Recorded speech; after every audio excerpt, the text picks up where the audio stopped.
तो बच्चों अब इस अध्याय में जो पहला पैराग्राफ हमने देखा है, पक्षी और बादल,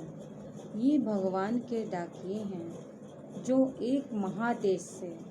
दूसरे महादेश को जाते हैं। महादेश का अर्थ होता है बच्चों की विशाल देश,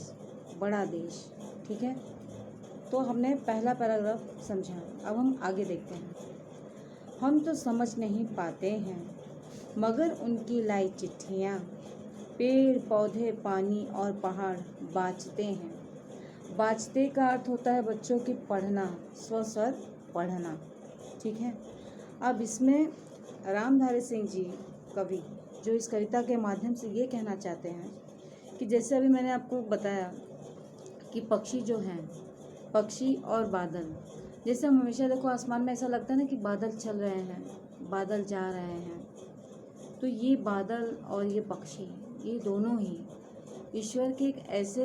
माध्यम हैं या एक ऐसा ज़रिया है जो ऐसा लगता है कि एक देश से दूसरे देश की चिट्ठियाँ या संदेशा हमारे लिए ले आता है। ये अलग बात है कि हम उसे समझ नहीं पाते हैं,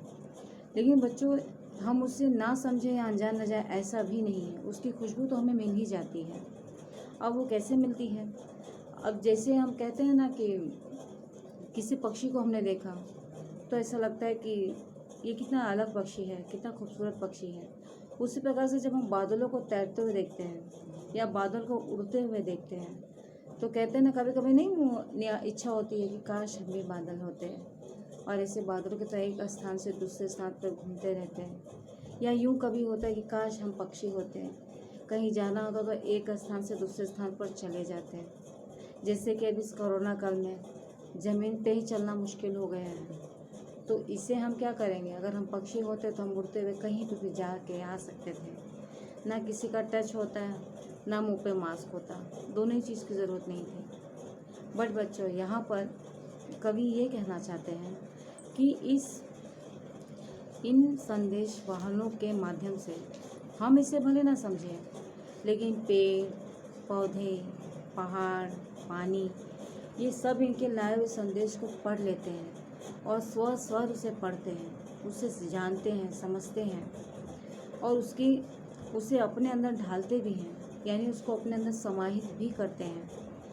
पेड़ हुए पौधे हुए, ये दो चीज़ों पर ही पक्षी जब कहीं से आते हैं तो वहाँ पर विचरण करते हैं और वहाँ विचरण के साथ ही बच्चों वो अपनी जो उन्होंने दूसरे देश से लाया है और वहाँ लाने के साथ वो उसे आत्मसात किस तरह से किया है वो उसे वहीं उतारते हैं, वहीं निकालते हैं। तो इसके अर्थात हम इन छोटी छोटी चीज़ों से ये जान पाते हैं कि जिनको हम खाली मनन कर सकते हैं, सोच सकते हैं, ये पक्षी और बादल ये तो उड़कर जाकर उन चीज़ों को ले आने, वहाँ की गर्मी को खींच लाते हैं हमारी तरफ और उसी गर्मी को यहाँ पर भाप बन के बारिश की तरह उड़ा दिया जाता है। तो हम नहीं कहते कि कभी कभार अकस्मात बारिश हो जाती है, तो अब तो यूँ भी कहना पड़ेगा कि हो सकता है कि वो बादल किसी और जगह से आया हो और उसने वहाँ से ये चीज़ हमारे लिए संदेशा लाई है, जिसे वो पानी के रूप में हम पर बिछा रहा है। अब इसे हम तो नहीं समझ पाएंगे बच्चों, लेकिन जब वही पानी धरती पर पड़ता है, पेड़ों पर पड़ता है, पौधों पर पड़ता है, पहाड़ों पर पड़ता है, जब उन पर ये चीज़ें पड़ती हैं तो वो इससे भली भांति महसूस कर सकती हैं। जैसे हम देखते हैं ना ठंडियों में ओस की जो बूंदें होती हैं बच्चों, वो उस पत्तों पर होती हैं, जिसे हम देखते हैं कि वो दिखने में कितनी खूबसूरत होती हैं। ठीक उसी प्रकार से जैसे सुंदर सुंदर बादल जो होते हैं रंग बिरंगे, वो एक स्थान से विचरण करके दूसरे स्थान पर जाती हैं और वहाँ की सभी प्राकृतिक चीज़ों का आनंद लेकर उसे अपने आप में समेटे हुए हमारी तरफ आती हैं और फिर उसी को बरस कर या फिर उस वहाँ के बाष्प को या भाप को, उष्णता को लाकर यहाँ पे गर्मी के साथ उसे उड़ेल देती हैं, कैसे बरखा के साथ, बारिश के साथ, और वो हम पर पड़ जाता है, हमें वो प्राप्त हो जाता है। अब हम तो उस संदेश को जान नहीं पाते हैं, लेकिन उस संदेश को कौन जानता है बच्चों? पेड़ पौधे पानी, क्योंकि जब वो बारिश के साथ हम पर गिरता है तो हम पर ही नहीं, पेड़ पे पौधों पे, जो तालाब होते हैं, जो नदी होती हैं, जो पहाड़ होते हैं, उन सभी पर पड़ते हैं और वो सभी खिलखिला उठते हैं जब उनकी ये संदेश, जब उनके दूसरे देश से लाए हुए इन चीज़ों को एक देश के संदेशों को, एक देश की खूबसूरती को यहाँ लाके जब वो प्रस्तुत करते हैं तो उसे पाकर वो खिलखिला उठते हैं, प्रसन्न हो जाते हैं और आनंदित होकर वे उसमें मुग्ध हो जाते हैं। और इसी चीज़ को यहाँ पर इस कविता के माध्यम से रामधारी सिंह दिनकर जी ने इसी चीज़ को दर्शाया है कि हम लोग उस चीज़ को ना समझ पाए, मगर उनकी लाई हुई ये चिट्ठियाँ जो हम तो नहीं समझे, लेकिन पेड़ पौधे, पानी, पहाड़, ये सभी उसे भली भांति समझते हैं और उसे आत्मसात भी करते हैं, उसका आनंद भी प्राप्त करते हैं। तो इस प्रकार से बच्चों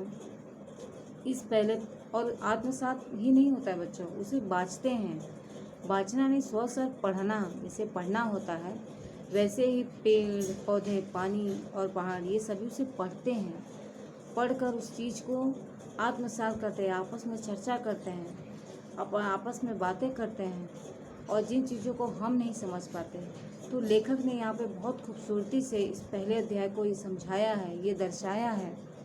कि पक्षी और बादल ये भगवान के डाकिए यानी ईश्वर के डाकिए हैं, संदेश वाहक हैं, एक स्थान से दूसरे स्थान पर संदेश भेजने वाले हैं, जो एक बड़ी विशाल देश को जाते हैं और वहाँ से बादल के माध्यम, इसके माध्यम कौन है बच्चों? पक्षी और बादल, जो हमेशा तैरते हुए एक स्थान से दूसरे देश को जाते हैं। उस देश की आबो हवा, सुंदरता, हर एक चीज़ को अपने में समेटे हुए फिर इस तरह दूसरे देश को आते हैं और दूसरे देश को आकर वहाँ पर उसे इस तरह से बिखेरते हैं कि उसे हम तो नहीं जान पाते, लेकिन ये जो पहाड़ हैं, ये जो नदियाँ हैं, ये जो पेड़ और पौधे हैं, ये उसे भली बात जान पाते हैं, उसे, क्योंकि वे उसे पढ़ते हैं, उसे समझते हैं, उसे आत्मसात करते हैं और उसका आनंद भी प्राप्त करते हैं। तो इस प्रकार से बच्चों हमारा ये पहला पैराग्राफ कंप्लीट हुआ। अब हम अगले पैराग्राफ की तरफ पढ़ते हैं।